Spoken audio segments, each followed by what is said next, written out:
What is going on, my Super Sandwiches? Ramsa here, and today I'm bringing some Dragon Ball Super news / leaks / spoilers, whatever you want to call it. I'm about to talk about the upcoming arcs. If you want nothing spoiled, this is your one chance to leave before I get into the good stuff.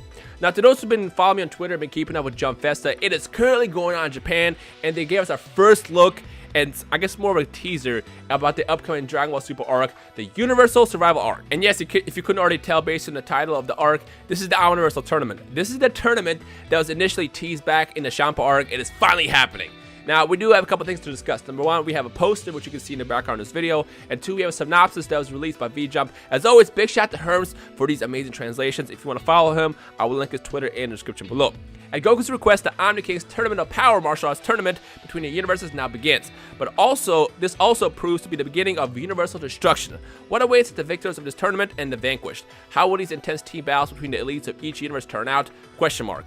Dragon Ball Super entered its new chapter, the Universe Survival Arc. As you can see from the main visuals, it'll be a full-throttle story where Goku and the rest of the Universe 7 warriors from former team to take on a tournament between universes. Artificial Human 17 and Majin Buu are there too, so personally I can't contain my excitement at the thought of what kind of fights we'll see. Look forward to this new chapter. They'll be sure to feature super intense battles with non-stop appearances by the elites of each universe. So based on the synopsis, there seems to be a much bigger risk now involved in this upcoming tournament. I mean, last time the risk was, well, if Champa wins, we get Earth, and that's about it. But in all reality, that would have been a lot better for the Earth because Universe 6 seems a lot more peaceful than Universe 7 was. So it wasn't that big of a deal. On top of that, knowing Beerus, he probably would have figured out a way to get Earth back had Champa won.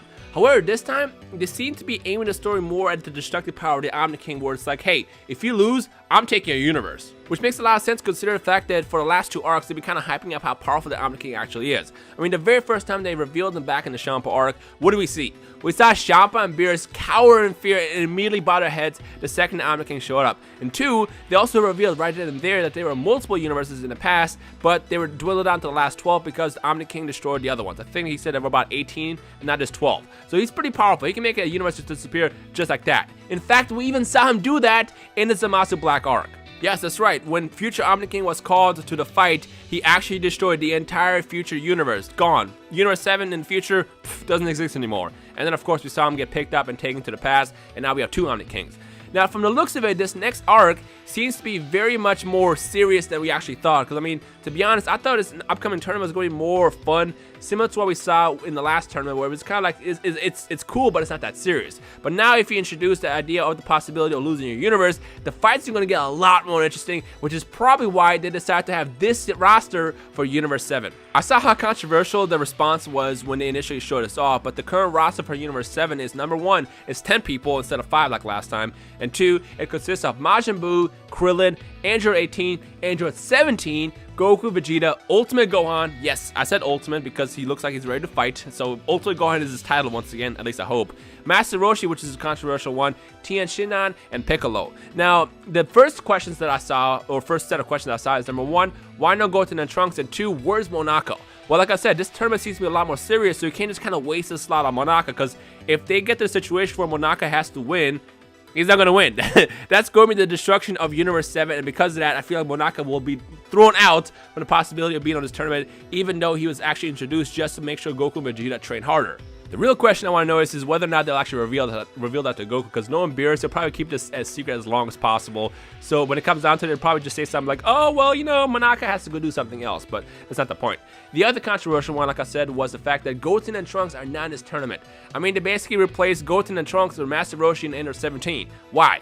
Well, my first theory was, well, this is going to be a very serious tournament. I feel like, number one, killing will be allowed since this is going to be more about, you know, if you lose, I'm destroying your universe. So it's going to be a lot more serious. Two, Goten and Trunks don't really fight that well individually. They're more of a fused warrior combination type of thing. And since it's two people, technically that would be against the rules. So I feel like the reason why they added Master Roshi and 17 is, number one, they don't want Goten and Trunks to get killed. And two, Goten and Trunks, even though they're stronger than Master Roshi individually, their forte is fusing. But that will be against the rules. And because of that, they won't get to fight. Then again, they could also always just say, well, it's because they're too young to enter the tournament. That's always a possibility. But either way, they were replaced by Android 17 and Master Roshi. Now, as far as 17, it kind of makes sense to bring him back because he's still technically somewhat powerful. I mean, he's obviously not as strong as Goku, Vegeta, Gohan, Piccolo, or even Majin Buu, but he's still pretty powerful. But the real question is why Master Roshi? He can't even fly. I mean, even Goten and Trunks, even Yamcha technically is stronger than Master Roshi, so why Roshi? And to answer that question, I have no idea, to be honest. If you have your own theories as to why Master Roshi is being added, feel free to drop it down below. But this is seriously one of those things where we'll have to wait to see what happens. Because again, the big thing about this arc is it seems that if you lose, there goes Universe 7. So why risk it on someone like Master Roshi? But then again, I mean, would you honestly trust Yamcha to win over Master Roshi?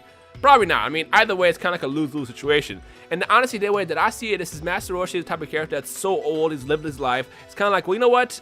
I'll take him for the team. If I die, whatever. I mean, number one, you bring me back to Dragon Balls, and two, at least it won't kill off someone that's younger than me. It's kind of like how I see it. But at the same time, I also feel like that they're adding Master Roshi for more of a nostalgic effect. Because remember how awesome it was seeing him in Resurrection F buff up against the Frieza soldiers? That was pretty badass, and I feel like they could be going for something like that in this upcoming arc. But for all we know, there may be some kind of special rule that allows Master Roshi to fight more at his own level. So I don't know. Again, the only way to find out is by watching this tournament when it starts airing on February 5th. Overall, though, let me know your thoughts in the comment section below on what you guys think about the upcoming team. Any speculations and theories you have, this is your chance to talk about it right now.